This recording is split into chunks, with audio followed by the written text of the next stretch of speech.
বাজেটের মধ্য দিয়ে বেশ কতগুলি নতুন প্রকল্প, বিশেষ করে আমার নির্বাচনী এলাকা মথুরাপুরের মধ্যে অনেকগুলি নতুন প্রকল্প ছিল।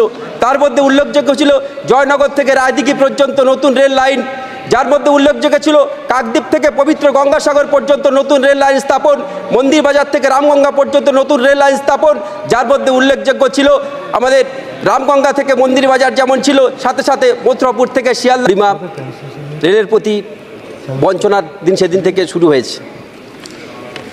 আমরা দেখেছিলাম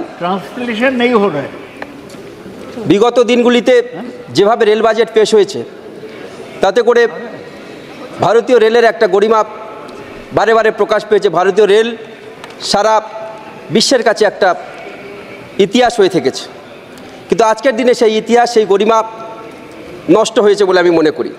যাই হোক মহোদয়, গত 23শে জুলাই মাননীয় অর্থমন্ত্রী সম্মানীয়া শ্রীমতী নির্মলা সীতারামন মহোদয়া যে বাজেট পেশ করেছেন, সেই বাজেটে আমরা দেখলাম পশ্চিমবঙ্গের প্রতি যেভাবে বঞ্চনা প্রকাশ করা হয়েছে। আমরা জানি যে বারে বারে পশ্চিমবাংলার প্রতি এই সরকার বঞ্চনা করেছে, কিন্তু এবারের বাজেটে দেখলাম একেবারে পশ্চিমবঙ্গকে কোনো রকমভাবে যে প্রকল্পগুলি ছিল সেগুলো উন্নতিকরণ বা নতুন কোনো প্রকল্প, নতুন কোনো ট্রেন বা নতুন কোনো লাইনের কোনো রকম কথা বলা হয়নি, এবং পশ্চিমবঙ্গকে আরও অন্ধকারের দিকে ঠেলে দেওয়ার চেষ্টা হয়েছে। আমরা তীব্র এই বাজেটকে বিরোধিতা করছি মহোদয়। আমরা দেখলাম এই বাজেটে যে সমস্ত রাজ্যগুলি এই সরকার বাঁচানোর চেষ্টা করেছে, সরকার বাঁচানোর চেষ্টায় যারা সামিল হয়েছে, সেই সমস্ত রাজ্যগুলিকে বেশিরভাগ ব্যয় বরাদ্দ করা হয়েছে এই বাজেটে, বিশেষ করে রেলের খাতে। রেল বাজেটের জন্য 2,62,200 কোটি টাকা বরাদ্দ হলেও শুধুমাত্র অন্ধ্রপ্রদেশ রাজ্যকে প্রায় 9,151 কোটি টাকা বরাদ্দ করা হয়েছে। তাতে আমাদের কিছু বলার নেই। নিশ্চিতভাবে প্রত্যেকটি রাজ্য, প্রত্যেকটি প্রদেশ আশা করে যে তারা প্রত্যেকটা ব্যয় বরাদ্দ পাবে। আমরাও বাংলার সাধারণ মানুষের জন্য, বাংলার মানুষের সেই আশা করেন, কিন্তু আমরা দেখলাম বাংলার জন্য কোনো রকমভাবে কোনো দিশা বা কোনো ভিসা এই বাজেটে দেখাতে পারেনি। আমাদের তৎকালীন মুখ্যমন্ত্রী শ্রীমতী মমতা বন্দ্যোপাধ্যায় যখন রেলমন্ত্রী ছিলেন, তিনি পশ্চিমবাংলা সহ ভারতবর্ষের অন্যান্য প্রদেশ এবং ভারতবর্ষের প্রত্যেকটি কোণাতে রেল পরিষেবা পৌঁছে দেওয়ার জন্য চেষ্টা করেছেন। সাধারণ মানুষের দুঃখ কষ্টের কথা তিনি ভেবে প্রত্যন্ত এরিয়াতে রেল লাইনকে নিয়ে গেছে, এবং সাধারণ মানুষ রেল পরিষেবা থেকে কখনো বঞ্চিত হয়নি। আর আজকে আমরা দেখলাম শুধুমাত্র কয়েকটি দিকে রেলকে বিস্তৃত করার চেষ্টা হয়েছে, বিভিন্ন প্রদেশকে বঞ্চনা করা হয়েছে। মহোদয়, তৎকালীন সময়ে মাননীয় মুখ্যমন্ত্রী মমতা বন্দ্যোপাধ্যায় বহু নতুন প্রকল্প ঘোষণা করেছিলেন, বহু নতুন ট্রেন ঘোষণা করেছিলেন, সাধারণ মানুষের জন্য ইজ্জত টিকিটের মতো একটি টিকিট ঘোষণা করেছিলেন, যেটার মধ্যে সাধারণ মানুষ বহু উপকার পেয়েছিল।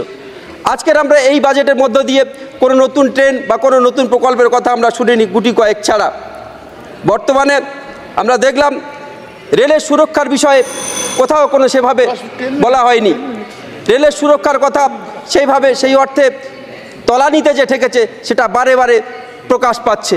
গত 2 মাসের মধ্যে আমরা দেখলাম তিনটি বড় অ্যাক্সিডেন্ট বহু মানুষের প্রাণ কেড়ে নিয়েছে। আজকে রেলটাকে মৃত্যুপুর হিসাবে মানুষ চিহ্নিত করছে।